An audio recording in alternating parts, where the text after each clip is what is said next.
Really? That's all it would have taken? You would have left? No, I just thought it. Oh, it's kind of, we all were kind of hopeful. But, all right, here we go. So let's go ahead then, and so I told you the homework, the Federalist papers, Madison's Federalist number 10, which is due tomorrow. Questions 1 and 2 you underline. Question 3 you do on the short ID. I did put the grades in for the test. It's out of 90 points because the math worked better. And it's out of 90, and but then I multiply it by a little bit over 2 because every test is for 200 points. And so your grade will be in there. I'll hand out the test. There's still a couple people have not taken the test for the classes, so I don't want to hand them all out. And so in fact, we should be done tomorrow. I'm all messed up because I was gone those 2 days. It just didn't work out. Hopefully, Yes. It was. Thursday and Friday? Where are you going to be? How dare you skip my class on Thursday and Friday? You skipped your own class. That's different. That's what we call a double standard. That's a big one because we'll be doing the Federalist number 10 and beginning of Federalist 7. We'll do a lot of those things. There'll be a little bit of a reading assignment I'll give you for again. Today? No. I was paying attention. I just was reading. You just want to whine. What is it? Huh? What is it? Some people are going to be skipping. I can't believe you skipping. Why are you going to Seattle? I'm going to a concert. Going to a concert? How irresponsible. Who are you going to see? Who? Summer. I don't know. Oh, so I think this. I don't know though. Sorry. Are they good? What kind of music do they play? A lot. That's the kind of music they play a lot. They don't have quality. It's not quality. It's quantity. We're just going to put stuff out there.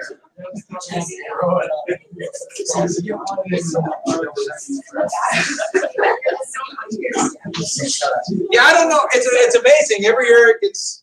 I know fewer, little, or no less and less, but you know, you kind of get stuck in your own ways. Trust me, all of you, the music you like now will be the music you like for the rest of your life. That could be a warning for the rest of you. That could be a warning for you. And the other thing is, the music you hear now, 30 years from now, you'll be the song will come on and you're like, you know the whole song. It's kind of creepy. The songs when I was in high school, 1924, 25, that era. Boy, I hear those ragtime songs. Okay, so let's go ahead then, and the polkas come on. All right, where do we finish here? Did I just start that table? Yeah, we did like. And then we talk about inflation, deflation. Did I mention Rhode Island and Massachusetts? Did I mention pizza? No. We need pizza. I agree. Who thinks we need pizza? So all of you raise your hand. You have to read pizza tomorrow. I think that's fair. Just about did. We're gonna have a. Last year we did it actually at the AP exam. We had a couple days before we were just winding down doing nothing but fitness. We had a couple days there. That was fun. A good way to end the year. Yeah, running, wall sits, bar hangs. I put a bar up on the 3rd floor near out the window, and you all have to hang on it. And the last one hanging, it passes. The rest of you fall. Okay, with that. So I drew the table bigger than this.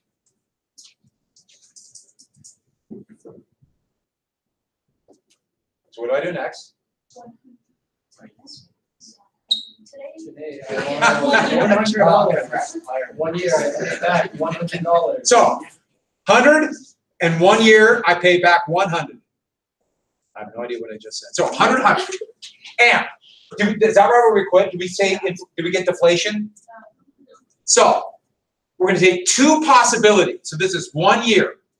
Deflation of 10%, inflation of 10%.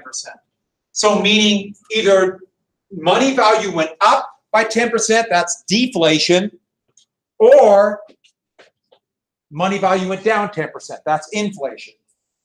10% inflation is pretty high. 10% deflation would literally be rioting in the streets. So we're doing it for the math. In reality, when we really talk about money supply in terms that really matter to us, it's more high inflation or low inflation. There's always a little tiny bit of inflation. But we're using deflation because that's the math. This is Great Depression, like numbers here. Like literally nearly destroyed the country in 1932 kind of numbers. It was really bad in your lifetime, and it was like, well, maybe 1%. That's awful.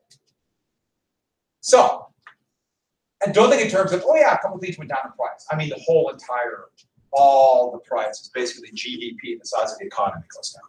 So, it's still 1 year, so both $100 inflation or deflation, the base value, $100. In 1 year, I pay back $100, but deflationary dollars, so in real terms, the purchasing power of that money, it's not 100, it would actually be the value of what? 110. So that $100 would buy what $110 bought a year ago. So that's going up. The money's going up in value. It's more valuable. So that means I had to pay back money of greater value. Here, what would it be? 90. Now, this is a very simple mathematical way to show why inflation and deflation mean so much. Since virtually everybody's in debt, high inflation or low inflation really matters for how much you pay. It matters for every single person. Think about it. You buy a car. Very few people go out and just buy a car, especially a brand new car. And what are they now? $40,000 for a new car. It's about that. For a truck, it's like $50,000. What's a new car? Or sorry, a new house. Okay, in Helen, that's a lot of money. But you go to a place like San Francisco, we're talking a tiny little house for $2 million. Most people can't afford to pay that. So they buy, what do you call a home loan? What do we call that? Mortgage. And people will pay 30, sometimes 45 years. Think about that. For the rest of your life, you're paying back that debt. Inflation or deflation really matters. Or let's say like the vast majority of students, you get a student loan when you go to college, This will mean a lot for you. You get out of college, you got to find a job, and if there's been almost no inflation, you got a lot more money to pay back. It's a lot harder. These kind of, it seems kind of mundane, money supply, kind of boring. No, this will affect every single person. And this is what the government does. This is politics. So, who wants this? Do you see why? Well, which one would the creditors want? Deflation or inflation? We mentioned creditors and debtors, didn't we? Yeah. What will creditors want? Do they want deflation or inflation? They want deflation, don't they? If you have a debt, you want inflation. Debtors. Because if you have a debt, you're paying back money of lesser value.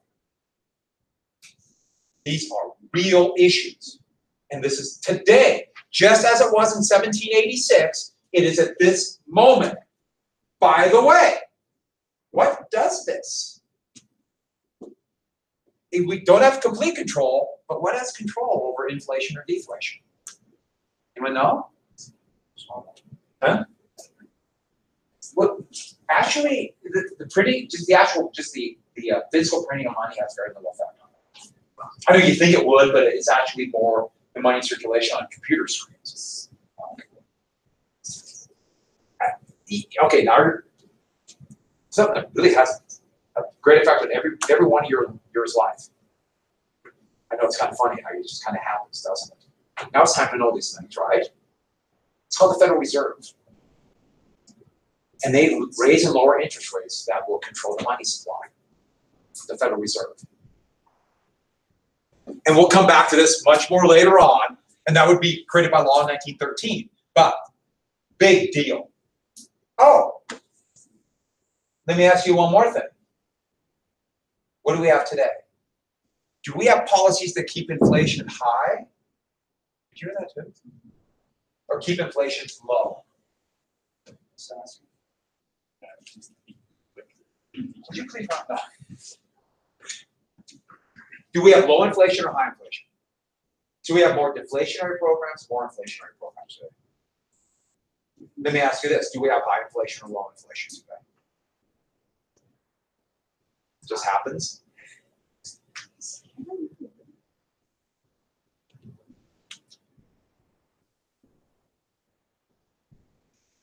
Let me ask you one more question. Who runs the country if there's deflationary programs? What kind of people? People with money. Just imagine if you have money, $100. I'm just throwing a dollar amount, and you put it in a jar and bury it in your backyard, and in a year you dig it out. If there's inflation, you just made wealth, didn't you? You didn't have to work, you made wealth. But if there's inflation, you lost wealth. People with money and creditors want deflationary programs. Do we have high inflation or low inflation? We have really, really low inflation. When there's ever any movement, especially wages are finally kind of going up. We're almost back to 2008 levels. That's how bad it was. We're not even near 1998 levels. And I don't know if we'll ever go back to 1979 levels for wages, which is really depressing. Wages are a lot lower today than 79. But we have really low, and anytime wages start going up, they do everything they can to drive wages down to keep inflation low. Who runs the country today? Finance, banks. You always know who runs the country, who really runs it, who really has the power. We're talking about political parties, but who controls those political parties under monetary policy? You know who runs it. You know who really is in charge. They can say whatever they want when they give speeches, but you know who's behind it, who's giving the money to grease the wheels of politics. It's the big banks, because they're the creditors. Now you can argue that's good policy. We want strong banks, or you'd say it's bad policy, but that's who does it. So let's get back to this then. Massachusetts was creating deflation. Rhode Island was creating inflation. Did we get that? So we got that. Now, one more thing. What does this word mean? Suffrage. You know? Another term for it is the franchise. Anyone? It's a kind of an archaic term, but it means the right to vote, which you don't have. We'll talk more about that later. But this is the vote. Now, in the United States, we do not have a democracy. We have a republic. But starting early on, their voters would choose the representatives. That's what we have today. Voters would choose it. In Massachusetts, for example, voters chose the representatives. Who had suffrage? They're creating deflation. What kind of people could vote in Massachusetts? They're creating deflation. What kind of people could vote? Yes? Exactly. They put very strict, in Massachusetts, they put property requirements. They put strict, you have to have a lot of property, so land or wealth. That's supposed to say Massachusetts and property. They have property. So they're the ones electing officials. And there's the old saying, you dance with who brung you. Who voted for the assemblyman in Massachusetts? The wealthy, and they pass policies for them. And they're probably their elite too. When elected representatives go to office, they will vote for the people who got them there. Today, it's what kind of people? People who gave them money. Because campaigns are so expensive. So who gave them money, that's how they vote. That's just a truism. And you know anybody who's in politics, it's pretty tough truism. It's hard. Because you have these people who demand return on their investment. Rhode Island, they did inflation. What do you suppose their property rights were for suffrage? Say it again. Yeah, almost no property requirements. Basically, almost all males and some women could vote in Rhode Island. Yes, women can vote, then that vote will be taken away. Don't think if you have a right now, States forever. It can go away. It has in the past. Once again, it's one of those, if it happened in the past, it could happen in the future. So, Rhode Island, they had more people voting. And though the representatives knew we have more debtors voting for us, so we got to print money, that's why they voted for us. They elect people who want that. That's what politics are. That's what they are. This is when we get to what really matters. Not just who wins an election or who can say their party's in charge of whatever. We're talking about the nuts and bolts of politics, nuts and bolts, how it affects our lives. That's what matters. And so, Massachusetts did this. And so, that's where we get to Shays' Rebellion. 1786, 1787, Shays' Rebellion. I think we already wrote that once, didn't we, in the beginning? Shays' Rebellion. So we have Shays', and the reason why that happened is, think about this.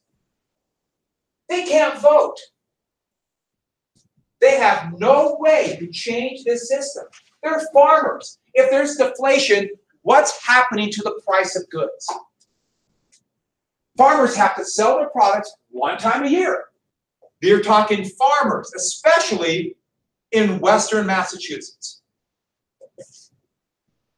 And think about Western Massachusetts. They're way out here. Okay, to us today, that doesn't seem very far. But how do you get your goods to Boston in 1786?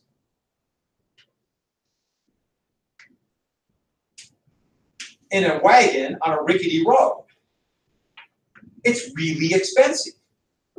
The further you are from your market, the more your costs are.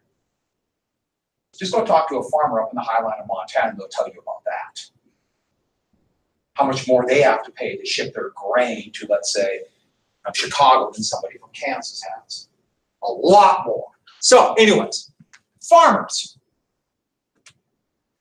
They're out there. Most of them were soldiers.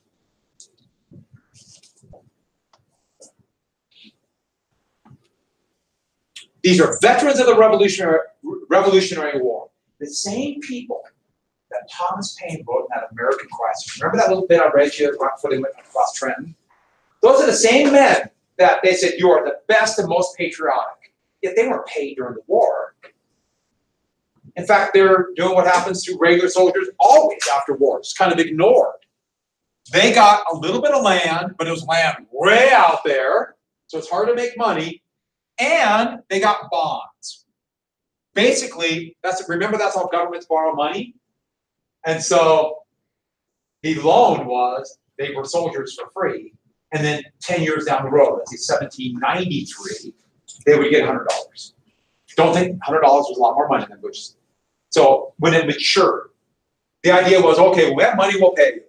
And that's the soldiers. And they're way out the middle of nowhere. So think about what's happening. The economy's already bad. And then they create deflation. What's happening to prices? What happened to prices for goods?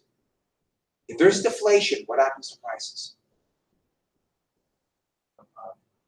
Deflation. Do prices go up?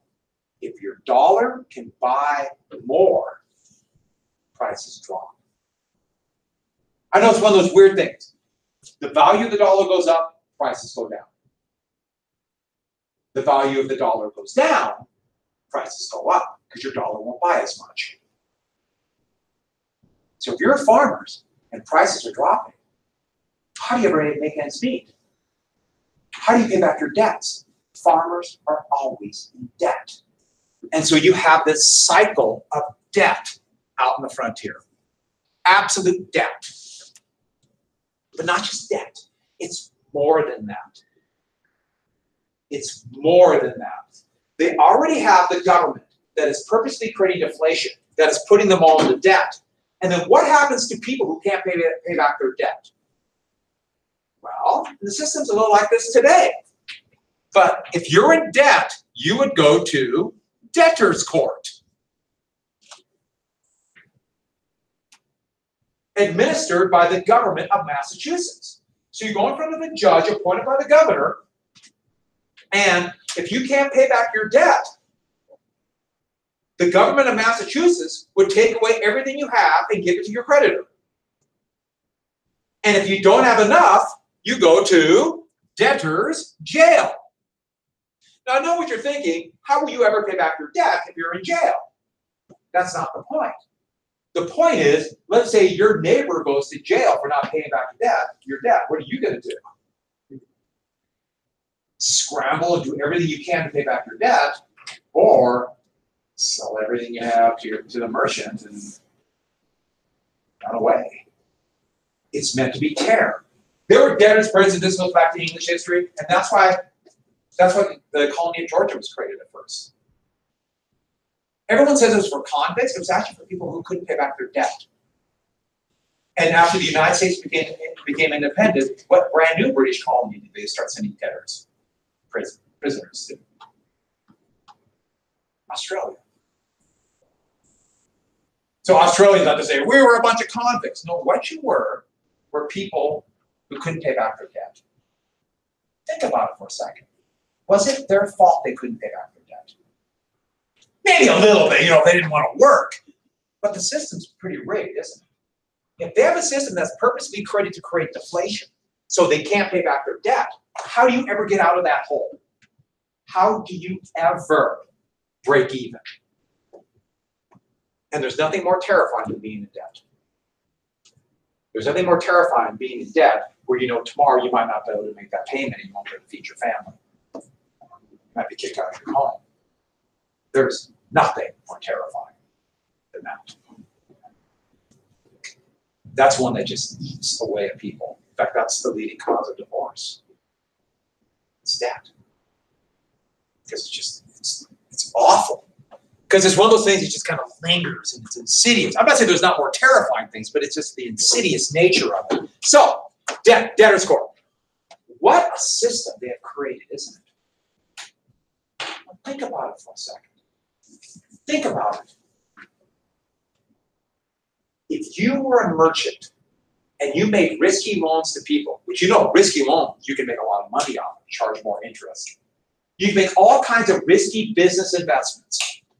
Okay, if it's a world where all things being equal, you make a bad investment and the investment doesn't come through, what happens to you? You make an investment, doesn't come through, what happens to you?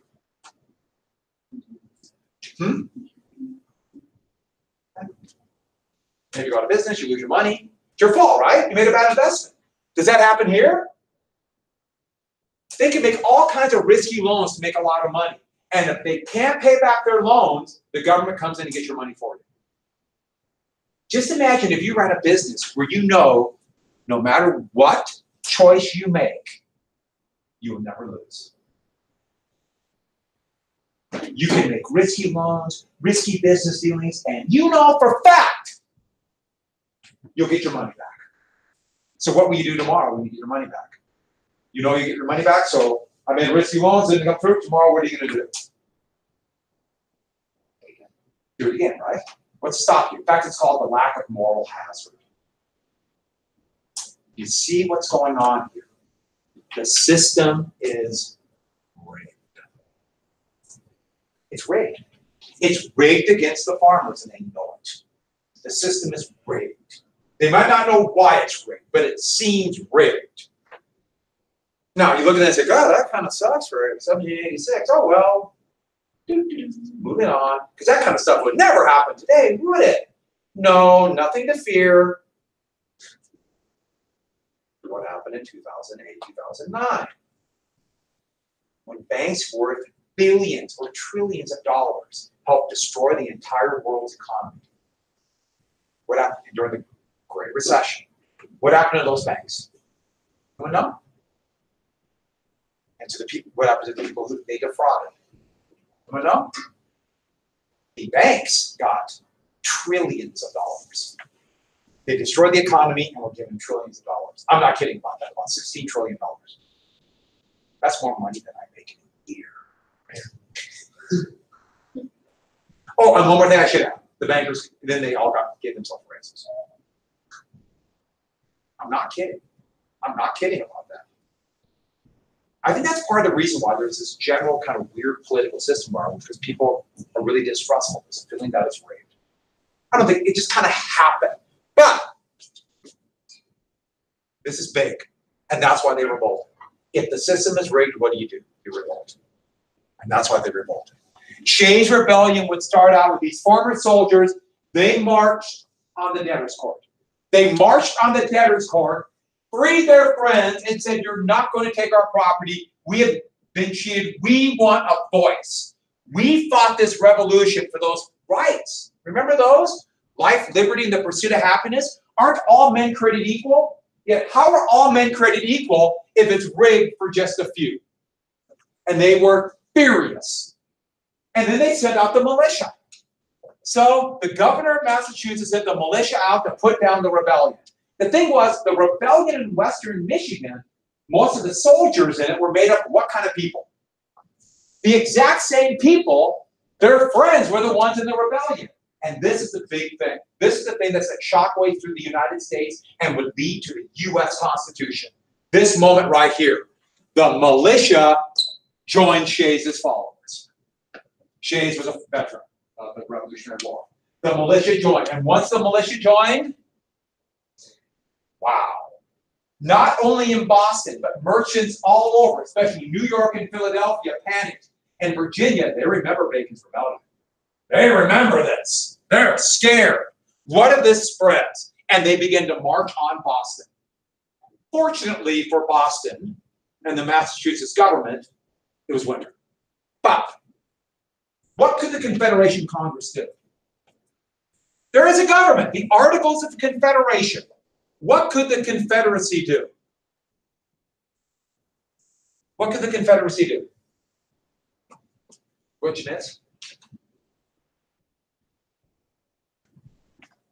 What could the Confederacy do? Did they have an army to put down the rebellion? Could they collect taxes to make an army? Did they have an executive to enforce the law? What could the Confederation Congress do? Nothing. The U.S. government, the Confederacy, had no power to stop a rebellion.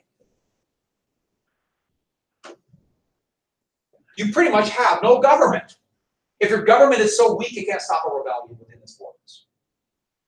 Now, you could argue Shays' rebellion was a rebellion for good reason.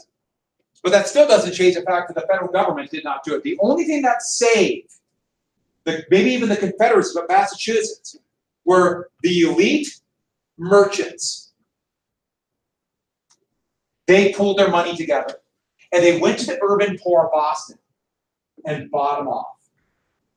They made a militia from the urban poor. The elite merchants, they made a militia of urban poor. And because it was winter, a lot of Shays followers had no choice but to go home, and they would be defeated. And it did not spread. And it wasn't just merchants in Boston. New York and Philadelphia merchants also gave money because they were terrified. What if it spread? And this is a defining moment for the United States. The realization hit many of the elite, especially. Our government cannot hold. And so let's get back to this elite. Merchants, plantation owners, the very wealthy, the leaders of the revolution. They looked at this and they saw it as our revolution is ending. Their status might go away. Their position as leaders of this new country might go away. And why? Because those people who followed Shays, and there are people like them all over the United States, they are starting to think they have power. They are starting to think that they have a voice in government. And what they wanted was a stronger government to get rid of the problem. The elite saw the problem as this: too much what?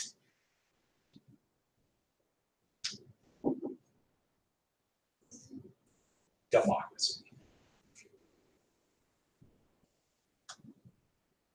Democracy implies that individual people have power, and we got to stop this. So the U.S. Constitution was written specifically to be anti-democratic. In fact, they had a name for it. They called it the mobocracy. The mobocracy. Are we going to let the riffraff tell us what to do? And so, 1787, right after Shays' Rebellion ended,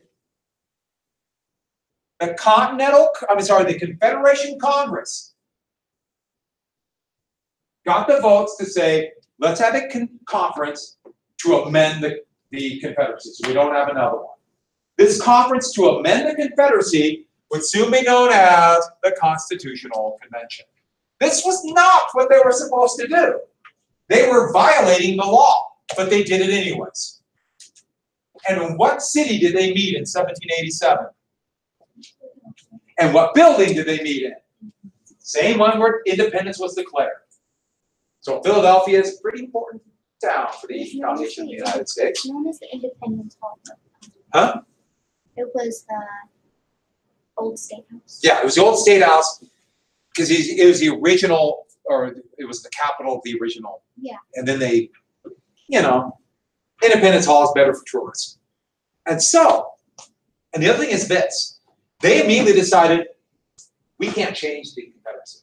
Won't work. How many votes did it require to change the Confederacy? It was 9 or 13? 13. 9 to pass a law, 13 to change it. How are you going to get 13 votes?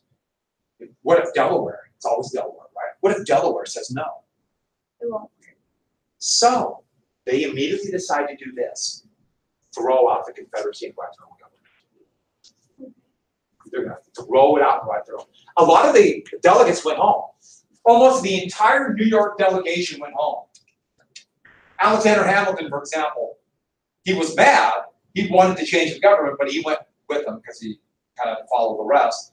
He came back for one day during the convention and said, Hamilton said, we need a king. Then he went back home again. And so Hamilton's an interesting guy. And once they decided to change the government, they met in secret.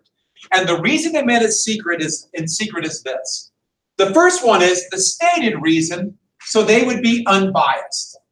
Outside interests will not be able to influence them. So plantation owners or merchants or lawyers or farmers, whatever it might be, won't influence the writing. Now, of course, they're all biased, but that's a legitimate reason. At least you can see that one. The other reason is much more sinister. They didn't say this. Think about if you have a group of 55 men. If I didn't write that, only 55 remain. I forgot to write that down. 55 men meeting in secret.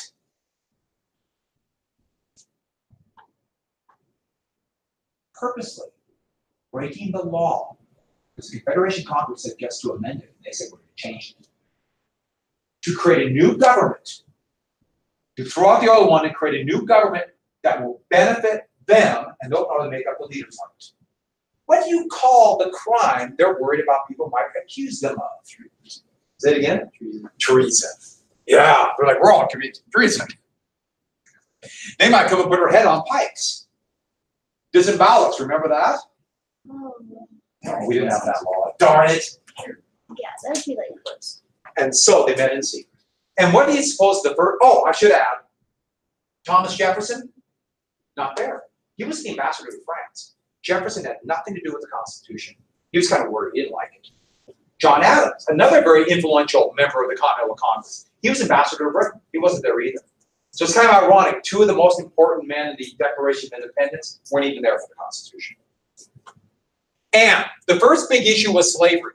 It was always slavery. What about slaves? Will we keep slaves? Will slaves be permanent? Will we get rid of it? Can we tax slaves? Can we still ship them in? And what do they decide? We'll worry about it at the end. We'll kick that can down the road. We'll do it at the end. And we'll get to that. That was kind of a hasty series of compromises. And the thing is, there's going to be a series of compromises through this. And the first one is the issue of big versus small.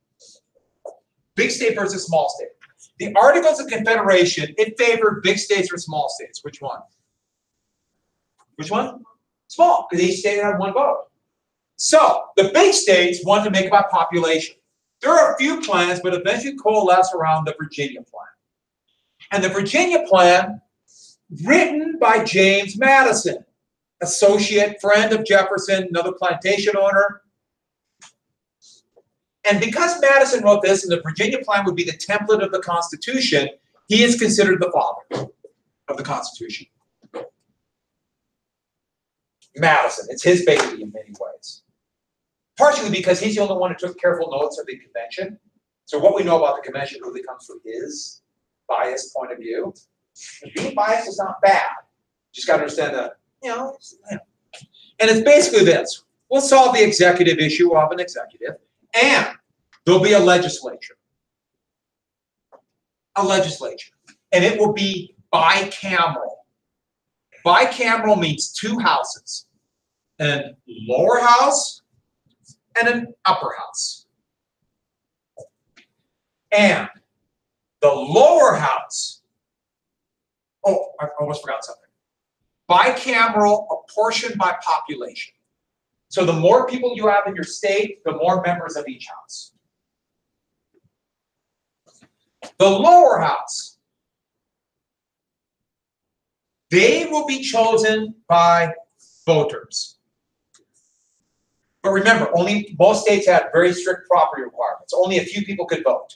Voters would choose the lower house. Then, the lower house would choose the upper house. And the lower house would choose the executive. So what kind of people would be in government? Elite. The elite would elect the elite of the elite, who would elect the elite of the elite of the elite, who they would pick the elite of the elite of the elite of the elite. There. Really quick, for the bell rings. Let me do New Jersey. I know, it don't take a second. The small state plan is really fast. This one was basically the articles. The only difference was they would have an executive and a court, but then equal per state. Oh, of voters. Yep. Equal per state in a unicameral legislature. Unicameral means one house. See the difference? And that would lead to the great compromise, which I'll tell you about a little bit later. By the way, who picks the president today? Electoral college. Voters do not vote for president. Still don't. Wait, Voters do not vote for the president. It's the electoral college. wait, like this president? Oh, no. They're supposed to. Tuition. They do like, if they need like a second. Which one can't you read?